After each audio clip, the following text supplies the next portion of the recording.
2024 Nissan Altima oil maintenance light reset. What's up, everybody? Let's get to it. So I want to be using these arrow keys right here and the OK button and maybe the back button.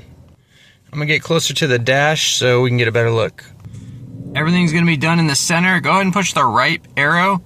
You can see this menu right here pop up. We're gonna go all the way to the right to the gear, and then you can scroll down with the down arrow. We're gonna go to maintenance and hit OK. Now you got two. You got oil control system and oil filter. Let's go to oil and oil filter. We'll go down to reset and push OK. Confirm reset. Go down to yes. Hit OK. All right, that one's good. And then the oil control system is kind of the same thing. It's engine oil.